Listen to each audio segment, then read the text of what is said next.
سنی شیعہ سنی، جاؤ پاکستان میں دیکھو کیسی آگ لگی ہوئی ہے، اور جاہل خطیبوں نے کس طرح امت کو برباد کر دیا ہے کہ ایک دوسرے کو سلام نہیں کرتے، جنازے تک نہیں پڑھتے، ایسی خباثت شائی ہے۔ اللہ کا واسطہ دیتا ہوں، تم وہیں ملکوں سے آئے ہو، وہاں کے جراثیم ساتھ لے کر آئے ہو، لیکن ابھی جو 3-4 دن میں مجھے پتا چلا ہے، شکر ہے تو صحیح، لیکن اتنی نہیں ہے جتنی ہندوستان پاکستان میں ہے۔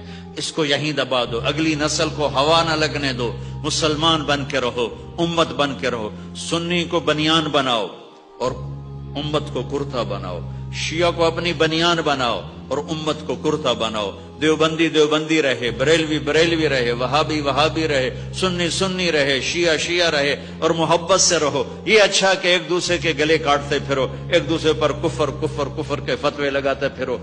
جتنے کفر کے فتوے لگے ہوئے تو جنت کہیں جاؤنا ہے، کوئی دسو تو صحیح، چونکہ کسی نہ کسی مولانا کے نزدیک ہم کافر ہیں۔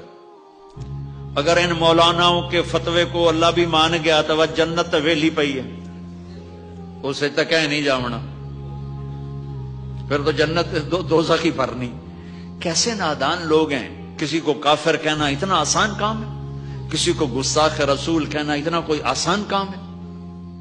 یہ جہالت ہے، یہ تباہ و برباد کرنے والے لوگ ہیں جو امت کو فرقوں میں تقسیم کر رہے ہیں۔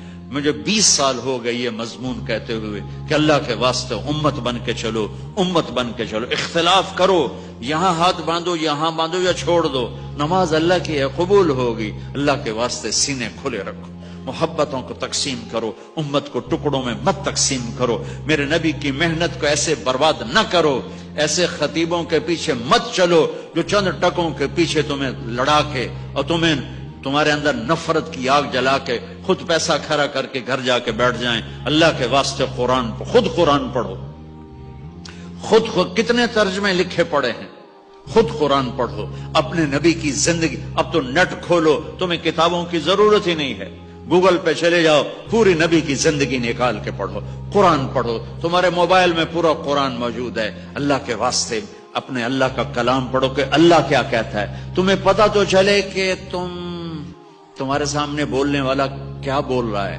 اور کہاں سے بول رہا ہے، تمہیں پتہ ہی کوئی نہیں ہے تو تم کیسے کسی کو پہچانو گے؟ ہند و پاک میں فرقہ واریت کی آگ نے تباہ و برباد کر دیا ہے۔ اللہ کے واسطے ان جراثیموں کو یہاں پھیلنے مت دو، یہاں امت بن کے رہو، امت بن کے رہو، امت بن کے رہو، سب کے لیے سینے کشادہ رکھو۔ جو کہتا ہے میں مسلمان ہوں تو آ بھائی میرے گلے لگ، تم اس کی تحقیق میں مت پڑھو کہ اس کے عقیدہ کیا ہے اور اس کا عمل کیا ہے، یا ہاتھ یہاں باندھتا ہے یا یہاں باندھتا ہے، یا آمین اونچی کہتا ہے یا نیچے کہتا ہے۔ اللہ کے واسطے یہ جہالت کے کام ہیں، یہ سب میرے نبی کے طریقے ہیں۔ میرے نبی سے اللہ نے پیار کیا، اس کے ہر طریقے کو باقی رکھ دیا۔ یہ سب میرے نبی کی ادائیں ہیں، اللہ نے اپنے نبی کے ہر ادا کو باقی رکھا ہے۔ لہذا اللہ رسول کا واسطہ ہے، اختلاف ہوگا، رہو، مجھ سے بھی کرو، میں آپ سے کروں گا، لیکن کیا اس کا مطلب ہے کہ ہم نفرت کریں ایک دوسرے سے، ہم ایک دوسرے کے پیچھے پڑ جائیں اور کفر تک پہنچا دیں؟ اللہ کے واسطے اس امت میں اختلاف باقی رہے گا۔ یہ دعائی قبول نہیں ہوئی تھی، اختلاف کے باوجود ہمیں محبت سے رہنا ہے، امت بن کے رہنا ہے۔ تو نیت کرتے ہو نا انشاءاللہ امت بن کے رہو گے۔ اگر یہیں کے باشندے بن چکے ہو تو اپنی نسلوں کو اس نفرت سے نکالو نکالو نکالو، اللہ کے واسطے نکالو، انہیں ایز اے مسلم انٹروڈیوس کرواؤ کہ بیٹا ہم مسلمان ہیں، ہماری پہچان اسلام ہے، ہماری پہچان ایمان ہے، اس کے علاوہ ہماری کوئی پہچان نہیں۔ وہ ہے تو اپنے اندر رکھو، اپنے دل میں رکھو، اوپر چولا، اوپر کرتا، اوپر کا اوور کوٹ امت محمد کا بناؤ، نیچے میں جو تمہارا عقیدہ ہے تمہیں مبارک، اس پر چلو، لیکن دوسرے کو نفرت کی نظر سے مت دیکھو، حقارت کی نظر سے مت دیکھو، ایک دوسرے کو سلام کا جواب نہیں دیتے، جنازہ تک میں شرکت نہیں کرتے ہیں۔